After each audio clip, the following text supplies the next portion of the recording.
ඒ උදාහරණයන්නේ advance control system තැම්බු 505 මේ subject එක. ඒක ඉන්ට්‍රොඩක්ටරි සෙෂන් එක තමයි කරන්න යන්නේ.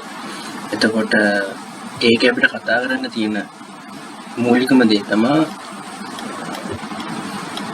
state space methods කියන්නේ. එතකොට අපි second year කතා කරලා advanced control system යටතේ classical control system නැත්නම් අපි කියන transfer function එකක් අරගෙන ඒකේ eigen values හොයලා අපි dominant poles කොහොමද හොයන්නේ, pole zeros methods, pole zero cancellations ඔය කියන අපි classical control system එකක අපි transfer function එක දුන්නාම single input single output එකක් තියෙන system එක describe කරන්න හරිම lazy transfer function එකක්. හැබැයි multi input multi output කියන system එකට ආපුවම transfer functions ගොඩාක් ඇවිල්ලා එක එක sub system එක transfer functions ඇවිල්ලා ඊට පස්සේ සම්පූර්ණ system එකට සම්පූර්ණ transfer function එක ලියනකොට ඒක ගොඩක් සංකීර්ණයි. එතකොට ඒක වෙනුවට තමයි අපිට state space method එක කරා අපිට පුළුවන් single input single output system එකක් වගේම multi input multi output system එකක් වුණා describe කරන්න මෙන්න මේ කියන state space method එක. එතකොට classical control system එක අපි use කරපු transfer function එකේදී අපි pole zeros කියලා දෙකක් ගැන කතා කරා. මේකෙදී අපි state space method එකේදී අපි කතා කරන්නේ state variable කියලා function එකක් ගැන. ඒ state variable function එක ඇතුලේ තියෙන්නේ state variables.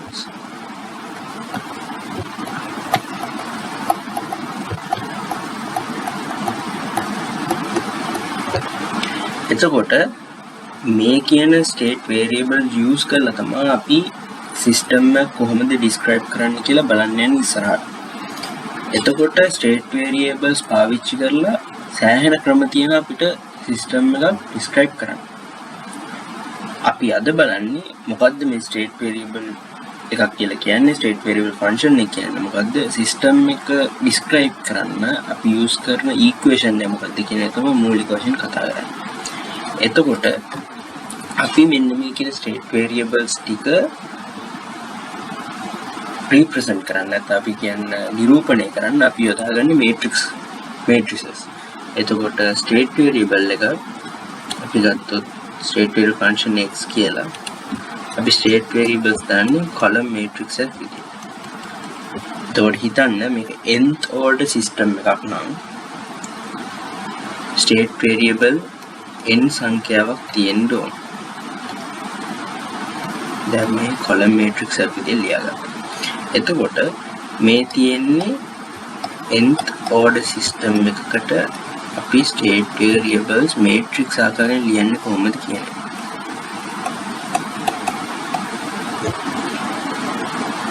එතකොට අපි කියන මේ systems වල system එක represent කරන්න සාමාන්‍යයෙන් mathematically ගත්තොත් අපි කියන්නේ අර first order ordinary differential equations වලින් තමයි system එක describe කරන්නේ. හැබැයි අපි මේ state space method එකේදී ඔන්න ඔය කියන first order differential equations වලින් කරන දේම ඊටාම සරලව මෙන්න මේ විදිහට state variables හරහා කරනවා.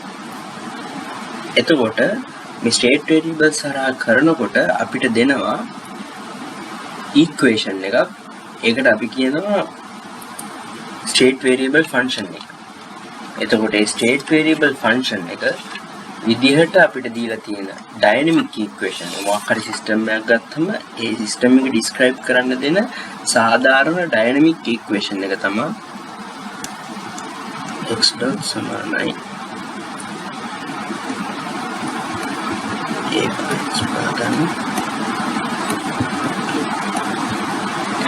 එතකොට මොනවාද මේ AB කියලා කියන්නේ? A කියලා කියන්නේ dynamic නැත්නම් system matrix එක.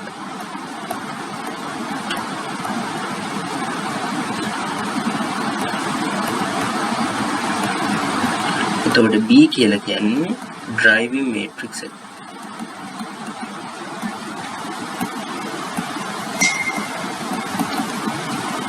U කියලා කියන්නේ input. එතකොට මෙන්න මේ කියන x dot සමානයි a by x දාන්න b by u by ඔන්න ඕකට තමයි කියන්නේ ඩයිනමික් ඉක්වේෂන්. ඒක ඉස්සරහට සෑහෙන වැදගත්. ඒ වගේම අපිට තව එකක් දීලා තියෙනවා output equation එක කියලා. output equation එකේ තියෙන්නේ y සමානයි y කියන්නේ output එක c by x dan d by මේ output equation එකේ output equation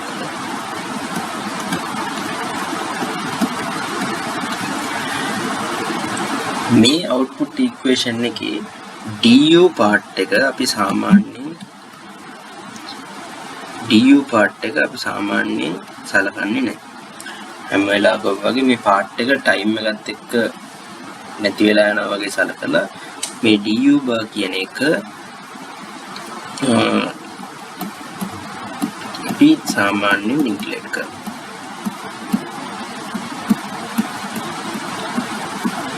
එතකොට සාමාන්‍යයෙන් අපිට තියෙන ඉක්වේෂන් එක තමයි y සමානයි c bar x bar.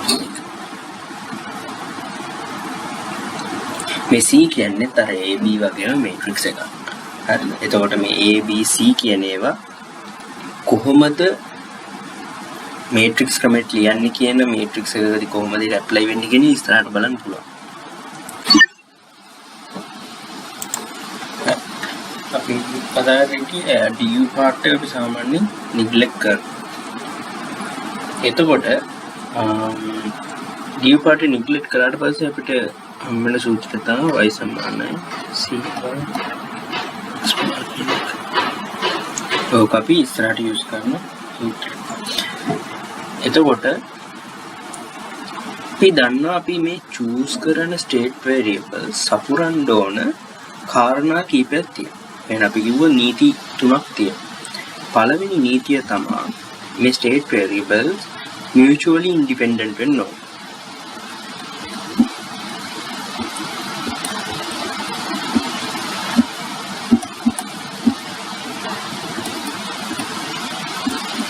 mutually independent වෙන්න ඕන.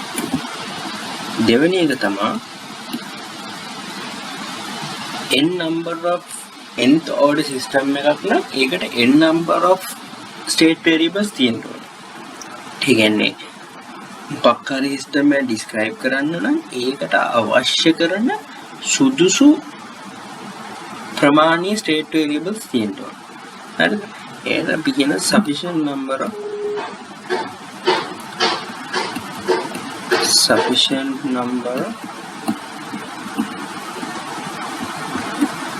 state variables.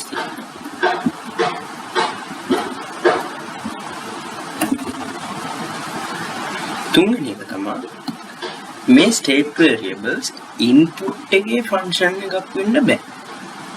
හරි. input එකේ function එකක් වෙන්න බෑ.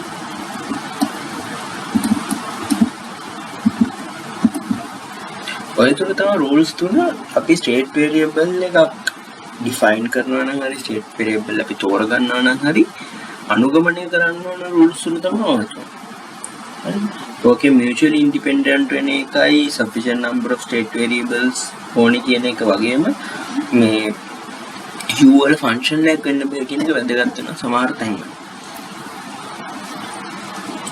ඊට පස්සේ අපි බලමු දැන් කොහොමද මේක ඩෙවලොප් වෙගෙන එන්නේ මේ ඩයිනමික් ඉක්වේෂන් එක කොතනද අපි කතා කරන්නේ output equation එක කියන කොහෙද කතා කරන්නේ කියන එක. එතකොට ගත්තොත් මේ බ්ලොක් ඩයග්‍රෑම් එක දැනගත්තොත් අපි සාමාන්‍ය සිස්ටම් එක ඩිස්ක්‍රයිබ් කරද්දී තියෙන ඉන්පුට් ඔය ඉන්පුට් එක ඩයිනමික් ඉක්වේෂන් එකට ඇතුල් වෙනවා. ඒ කියන්නේ සිස්ටම් එක හැසිරෙන ආකාරයේ තීරණය වෙන ඉක්වේෂන් එක තමයි කතා කරපු.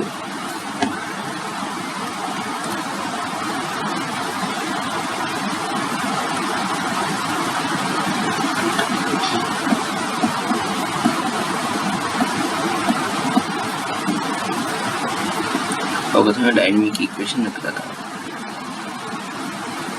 ඊට පස්සේ අපි කියනවා අතරමැදි අවස්ථාවක් විදියට තමයි මේ ඉන්ටර්මීඩියට් ස්ටේට් එක එන්නේ. අපි කතා කරන්නේ මේ ඉන්ටර්මීඩියට් ස්ටේට් එක එළියට එන්නේ එතන. හරිද? ඊට පස්සේ තමයි මේ අවුට්පුට් ඉක්වේෂන් එක එන්නේ.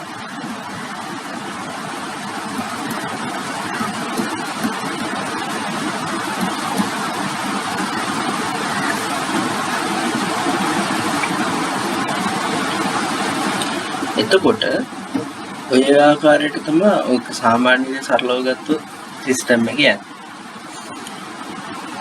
එතකොට දැන් අපිට ඕන කරන අවුට්පුට් එක ලබා ගන්න නම් අපි මෙන්න මේ x කියන එක වෙනස් කරන්න ඕන. ඒ කියන්නේ මෙන්න මේකේ ඉන්ටර්මීඩියට් ස්ටේට් එක වෙනස් කරන්න ඕන. මේ ඉන්ටර්මීඩියට් ස්ටේට් එක වෙනස් කරන්න නම් අපි මෙන්න මේ u කියන එක වෙනස් කරන්න ඕන.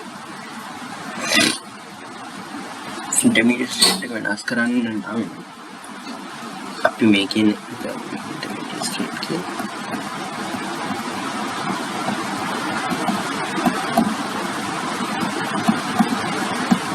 මේ ඉන්ටර්මීඩියට් ස්ටේට් එක වෙනස් කරන්න නම් අපි ඉන්පුට් එක වෙනස් කරන්න ඕන. ඒ ඉන්පුට් එක වෙනස් කරන්න කන්ට්‍රෝල් ලෝ එකක් තියෙනවා. මේ ඉන්පුට් එක වෙනස් කරන්නේ මෙන්න මේ x ඉන්ටර්මීඩියට් ස්ටේට් එක භාවිත කරලා. ඒ කොහොමද කරන්නේ? අපි මේ ඉන්ටර්මීඩියට් ස්ටේට් එක ගේන් මේට්‍රික්ස් එක කරහා යවනවා.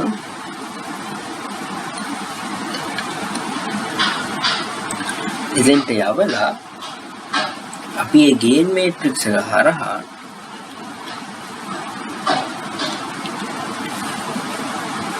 ගේන් මේට්‍රික්ස් එක හරහා අපි මෙන්න මේ u වෙනස් කරනවා. ඔක තමයි සරල කාරණා.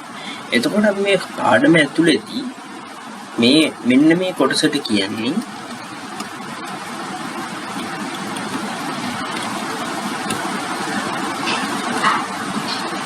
state variable feedback. State variable feedback. එතකොට control law එක විදිහට අපිට දීලා තියෙන්නේ මෙන්න මේ u සමානයි kx කියලා. ඕක අපි මතක තියාගන්න ඕනේ.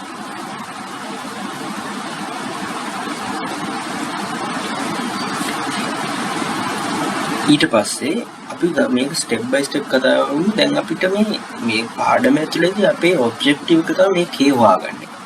ඒකට k හොයාගන්න ගොඩාක් මෙතඩ්ස් තියෙනවා. එතකොට පළවෙනි දේ තමයි අපිට ඕන කරන ඩිසයිඩ් අවුට්පුට් එක අපි දැනගන්න. පළවෙනි දේ තමයි ඩිසයිඩ් අවුට්පුට් එක දැනගන්න ඕනේ අපි දීලා තියෙන ස්පෙસિෆිකේෂන්ස් වලට අනුව. දෙවෙනි එක තමයි ඊට පස්සේ තමයි අපි බලන්නේ මේ ගේන් මේට්‍රික්ස් එක නැත්තම් k කියන්නේ මොකක්ද කියලා.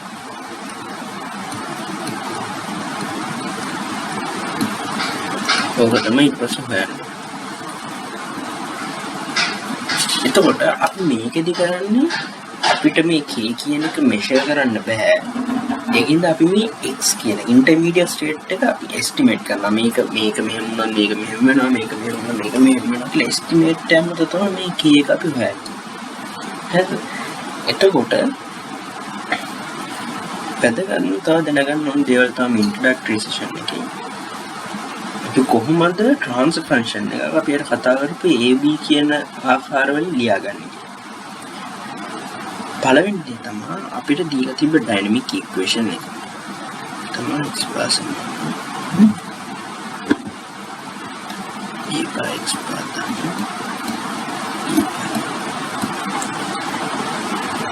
දැන් අපි මේකට ලප්ලාස් දාමු.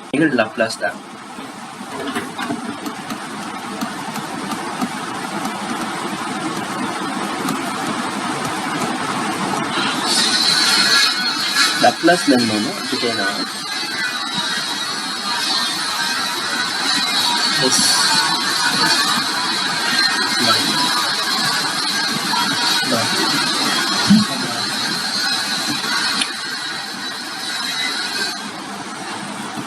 ඒක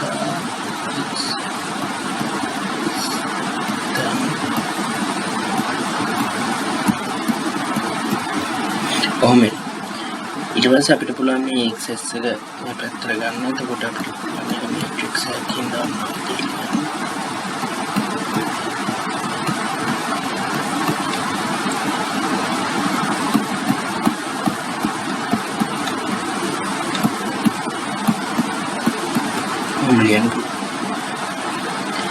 එතකොට මේ XS කියන තනි කරන මොකද අපිට දැන් x bar කියන එකට තමයි මොකක් හරි හොයාගන්න ඕනේ.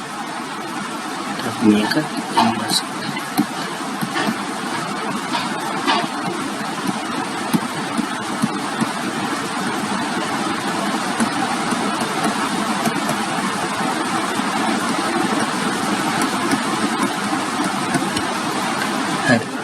ඊට පස්සේ දැන් මේක ඉන්වර්ස් ලැප්ලාස් එක හෙව්වොත් අපිට පුළුවන් වෙනවා x bar හොයාගන්න.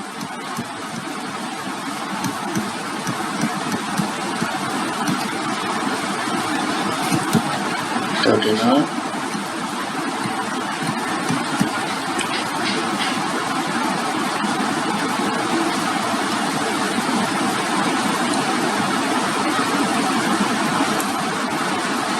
මේක රක් කරමු.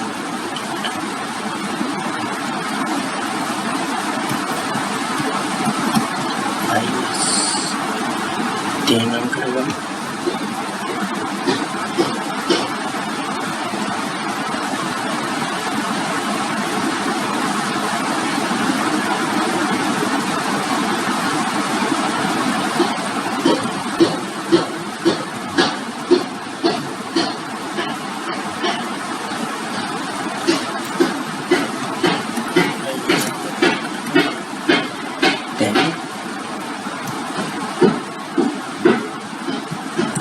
Stuff like that, we can expect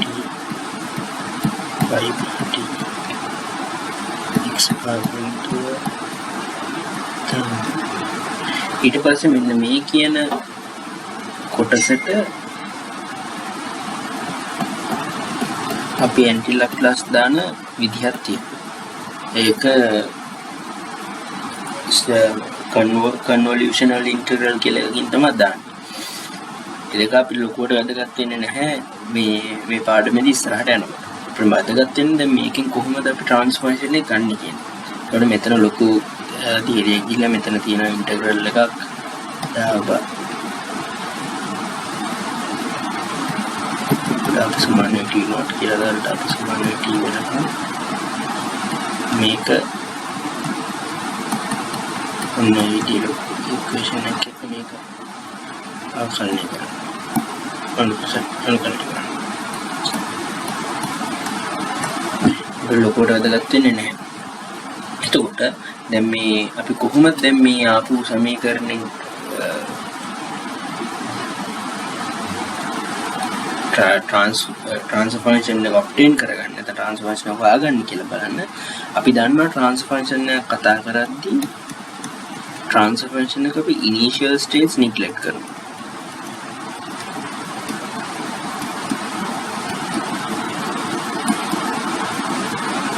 ඒක හින්දා අපි කරන වැඩ මේ අපිට x s සමානයි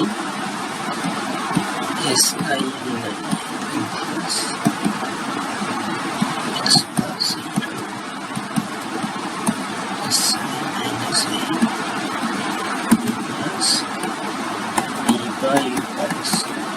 ओके अब मैंने මේ ඉනිෂියල් ස්ටේට් එක නිග්ලෙක්ට් කරනවා.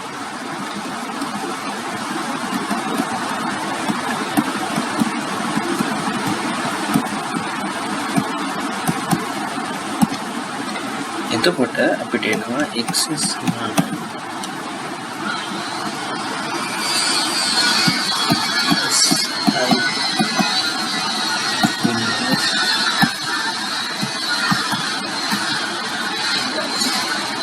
එතකොට ඔය කියන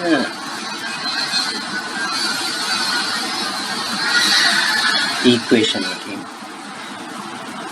අපිට පුළුවන් මේ අර ක්‍රමයට හදලාගෙන ගිහිල්ලා පස්සෙන් එන අපිට විදන්නවා y සමානයි c bar x bar. එතකොට අපිට y සමානයි. එතකොට y bar කියන එකක් වෙනවා c bar x. එතකොට කියන්න c bar x.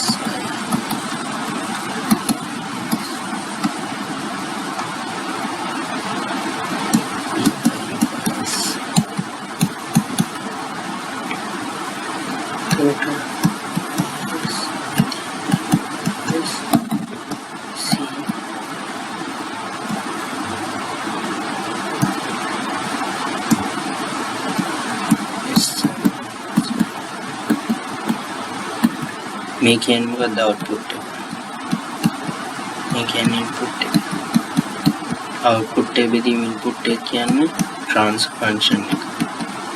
ඒකට අපිට මේ වෙලේ තියෙන්නේ transfer function එක c abc කියන එක පාවිච්චි කරලා.